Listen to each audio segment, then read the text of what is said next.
Hi guys, I'm Kriti Tiwari and welcome to In Conversation with Krit. Thank you so much for coming and watching my podcast. So as you can see, the whole setup is completely changed today. All thanks goes to UPS and Ramsar for giving me this opportunity to do this podcast. So without any further delay, let's start the podcast. And let me give you a disclaimer that I'm quite nervous but more excited for this podcast. So let's start. Okay, sir. So thank you so much for coming on my show. Let's start with this. How are you doing today? Thanks, Shruti. I'm doing great.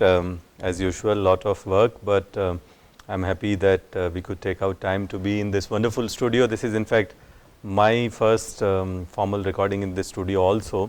So, yeah, really great. Let's start this podcast, sir. I'm very much excited to talk to you. I got a very positive vibe from you, so let's start. So I just want to start with, because you held such a prestigious position in this university. So how does it feel to be at this prestigious position? And with it, because we all know that it required lots of hard work, sacrifices, smart work, talent, skills. So yeah, I would like to know from you how exactly all this started. So over to you and start, sir. Okay, so I think I'll start from where you started. So how does it feel? I mean, it feels normal. I mean, everybody does their job and I'm also doing my job. However, I do feel that, whatever we do, we should do well. Absolutely. And therefore, I'm trying to do whatever best I can do with my abilities and, intentions to the best of my intentions. I'm trying to do what best I can do for our students, for the society, for the university, for our country and for the larger world. And that's what my passion also is, and that's what's keep me driven and motivated. So here I am. How did it start is, of course, one doesn't plan such things. They happen sometimes by chance or serendipity, and by way of universe's way of bringing certain things to your way. And I think that way I grew up in a small place in Rajasthan, and had never really thought that I would, at least as a young child, I never thought that I would have academia as my destination. I think it became in a way organic thing also, that at any given point of time, what I felt was right thing to do, I tried to that thing and then kind of accepted the way the results came out, or the opportunities came up. Being a first generation university learner in my entire family from both the sides was, awareness was limited and lot of decisions were taken by trial and error. So in many cases, there were more errors than trials. And of course, there were trials also, in the sense that therefore one was always required to also own up the outcomes of your experiments, which most of the times were failures. So one then therefore learns to cope with failures, and how does you get up again and start working towards the next thing, and so on. So yeah, I think a lot of trials and errors, I would say, a lot of failures. And yeah, milestones kept coming, and one kept thinking that what next, and so on. So here I am. Okay, all right, sir, amazing. Lots of questions coming into my mind while you are answering this. So I will start with the failures. As you said that you have seen lots of failures, hits, and trial method you do. So what's your learning from all those? And as you said, it was all universe planned to be into this field. So my next question to you again is, what was your plan while you were a child? Like in our childhood, we always planned for being an astronaut. Like we always used to do such. So what do you want to become as a grown-up child? Like you. Okay, so I think fundamentally there were 2-3 things that, and honestly I was confused, like most kids are confused, that Absolutely. What do you want to become? And I kind of kept it a little bit of simpler, or rather little simple for myself, and which was that I liked reading. So I thought I would read as much as I can. I liked traveling, so I thought I would travel as much as I can. While growing up, I had two of the best friends that I had. One was the World Atlas, and the second one was Indian mythology books. Okay. So I was really fascinated by these two things, and I think that something that I developed that time and which I still follow is live in the moment. So I really used to enjoy doing both these things, getting lost in the World Atlas while sitting in a small place in a reasonably small town in Rajasthan, and seeing the world while sitting in that place, and also then sitting or visiting an imaginary world of mythology which takes you places and kind of all kinds of fascinating characters come and so on. So honestly, I don't think I used to think a lot on what would I become and whether astronaut or whether scientist or whether professor or whatever. But I was living my childhood playing a lot, reading a lot, and that's all. I mean, nothing, I don't think I used to think a lot, or even my parents used, because even they did not know much. So I don't think there was even a pressure on me to do something in life. I mean, it was fine. Even if I would have been doing something in my village, they would have been equally happy. So I think the point is that being happy in what you are doing and enjoying what you are doing is more important rather than what you become eventually.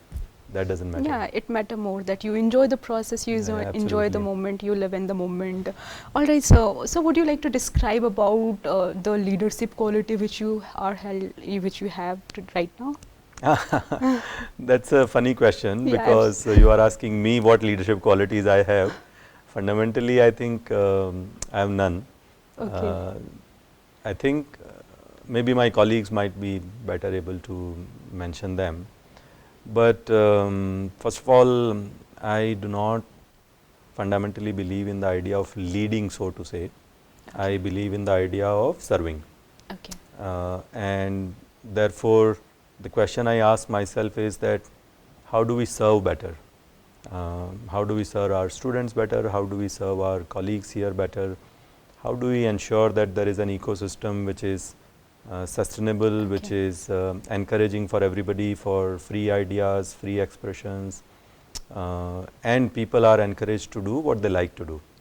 And that is therefore my responsibility with my role that I have for the university and for the university community, but also we have a role which is larger than just the university community, which is to society and to India and to the world, because universities in Sanskrit or Hindi, they are known as Vishwavidyalaya, which basically means a world school. So universities are school for the entire world. So whatever we do, the problems that we solve are eventually going to impact the whole world. So therefore, what do we do? How do we enable our people that they take up right problems, they solve those problems, and then they are able to effectively execute them? Is my my role and responsibility, and that is what I think excites me, and I keep working towards that. Yeah, that's nice. Okay, sir, I was going through your LinkedIn profile and I saw a line you have wrote about yourself that you are fascinated by the philosophies of Buddhism and Advaita. So what are your biggest takeaways from these both cultures? Because these are something, the Lord Buddha we are talking about is a highly prominent Lord, and lots of learning we get from him. So yes, what are takeaways from them to you? Okay, so I think there is fundamentally a similarity between both. And takeaway, I would share a very, very short story which I read recently. And the title of the story was the Ganga parable. And very interesting story. So in Ganges, there was a large rock, and in the shadow of rock, there were few crabs who were living. And naturally, because the flow of the river was quite a bit, so for their safety reason, they would always be in the shelter of the rock so that they are not taken off or taken away by the river. And they were kind of clinging to their lives and so on. One of the crabs, he was named as Siddharth, and every other crab used to call him as foolhardy, because he was quite bold and he used to think bigger things and larger things and so on. Siddharth used to tell the other crabs that I want to see the world, I want to experience life, I want to see how big the river is, because we are just wasting our lives in this shelter of rock and we have seen nothing except the shelter of the rock. All the crabs used to tell him that you are foolish. If you leave the shelter of the rock, you would simply die, because the river is so big, the flow of the water is so fast, at times it becomes furious. There are so many rocks in the river that one of the waves will lift you up and hit you on the rock and you will immediately die, and so on. But this guy was, like everybody used to tell him, he was a foolhardy. So one fine day he decides that I can not anymore take this life, I want to do bigger things, and therefore here am I going. And he leaves the shelter of the rock, and immediately one of the wave lifts him and he is riding the waves now. He is on the surface of Ganges, he is seeing the larger world, and the entire world is in front of his eyes, and he has realized something which no other crab ever realized. So all the crabs back in the shelter of the rock started shouting, Siddharth, you are Mahan. You have done something which is great, you are super crab, you are this, that, and so on. And Siddharth shouts back at them that, I have done nothing extraordinary. We all had the same potential. True. I am one of you, and you can also let it go and become like me. Yeah, absolutely. And that's the story, short and long of it.